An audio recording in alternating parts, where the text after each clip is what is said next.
Question number 6. Ciaran Corla. Minister, obviously your department has a considerable surplus property portfolio. Some of that has been disposed of to other state bodies at a relative nominal amount. Some has been privately sold, but there is other elements which are lying presently underutilised, which I think is a shame, and I'm just really wondering where you are in terms of surplus Defence Forces property. Minister. Yeah, no, thanks. A review and update of my department's property portfolio is carried out on a regular basis.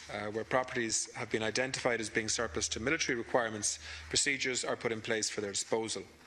In accordance with government policy, the normal procedure is that all properties for disposal are in the first instance offered for sale to other state bodies and government agencies. Where no interest is registered from the state sector, the properties are generally then put on the open market to be sold by public tender or public auctions. My department has been engaged in an ongoing programme of barrack consolidation since 1998. This has resulted in 14 military barracks closing. Sales have been fully completed on 9 of these properties. Of those sales, 7 properties, including part of Longford Barracks, have been sold within the public sector, and 2 have been sold to private individuals. The sale of a further 3 barracks, Castlebar, Lifford and Clonmel, and a part of Longford to the public sector has been agreed and are expected to be completed within the next couple of weeks. Of the 2 remaining properties, Magee Barracks is expected to be put up for public auction in Q2 of 2015, while Mullingar Barracks is currently being used by An Garda Síochána, the Customs Service and a number of local organisations, including Westmeath GAA. Discussions are also ongoing with a number of interested parties regarding the future use of Mullingar Barracks. In addition, a number of other properties, including married quarters and reserve Defence Force premises, have also been sold. In the case of married quarters which are outside the military installations, the majority were sold to the occupiers, stroke members of the Defence Forces. Over 20 reserve Defence Force premises have been sold since 1998. 3 were sold to local authorities and 1 to a state agency, with the remaining sold to private individuals. There are a number of other smaller properties remaining which are being prepared for future disposal. Thank you, Minister. I hope that gives you a general picture of where we're at. Deputy Clare Daly. Yeah, thanks, Minister. Well, it is fairly general, and I suppose the devil is in the detail in a lot of these instances. There's not always a devil.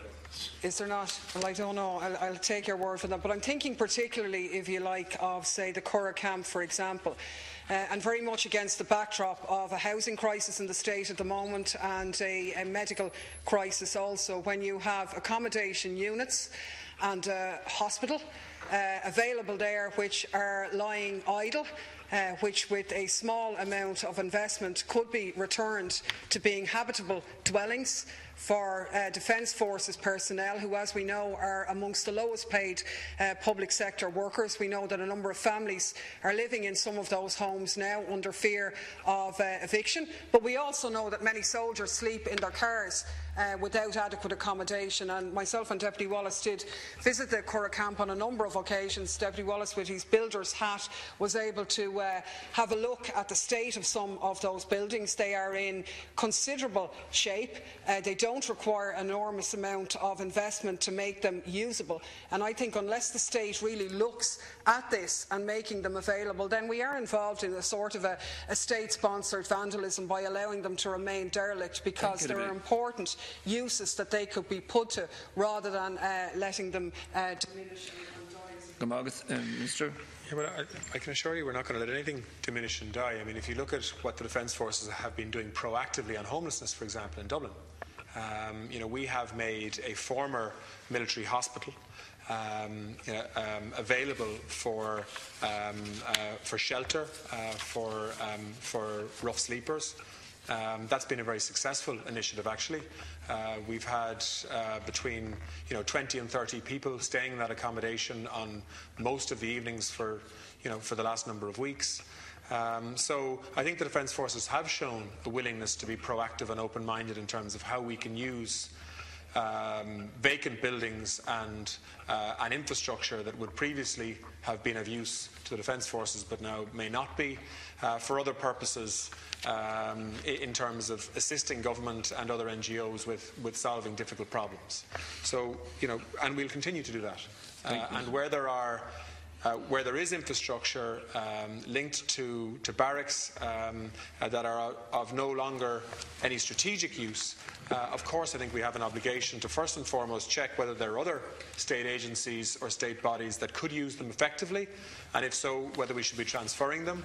But if there isn't a strategic use, well then we should be looking to sell them to the private sector so that we can raise resources that can be reinvested in terms of improving Defence Force infrastructure or other public spending. Thank you. Deputy Clare Daly. I'm well aware of the good work of the Defence Forces in terms of property in Dublin. I specifically raised the issue, however, of property in Kildare, and why wouldn't the hospital in the Curragh camp, which is in quite good shape with a bit of work, why isn't that being put to use, for example, as homeless accommodation? The prison in that area, which was the subject of quite a huge investment, why couldn't that be opened up for homeless accommodation as an example? But I mean, I would put it to you, Minister, your predecessor, Minister Shatter, dismissed the idea of making available those habitable units in that area for families who are in dire need of accommodation, rejecting the offer of Deputy Wallace to go down and have a look at it, or whatever, to work and evaluate the surveys that he did have done. Are you going to now look at that? Because if you're really agreeing with the words that you're saying, well then you will be proactive in the idea of an interdepartmental team, if you like, being assembled between the Departments of Environment, Health and so on, to look at the property that you have in your portfolio and seeing how other agencies of the state could benefit from that, because as it stands now, it's probably a year since we were actively engaged in this discussion with former Minister Shatter, and in that year all that's happened is that the families who are under fear of eviction are still under fear of eviction and none the wiser in that area, and the other properties are still idle and they're in a far worse shape now than they were a year ago when we raised it and made the offer. So if you're serious, I would really put it to you that you might initiate one of reply. Well, look, I mean, on a general point, we're reviewing the assets of the Defence Forces and the Department of Defence all the time.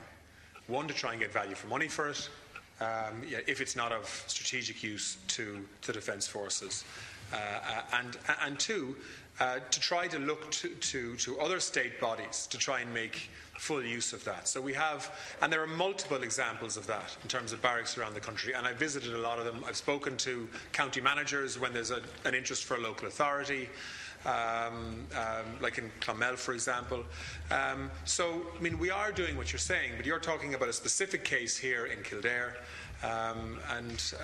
you know, to be honest, I'd need to get a more detailed briefing on what actually is available and is not of strategic use to the Defence Forces. I think we need to be careful as well, though, that the Defence Forces primarily are about providing defence to the state, and they have a core role there. We are not experts in providing shelter accommodation for people who are homeless, but we should be working with agents of the state who are.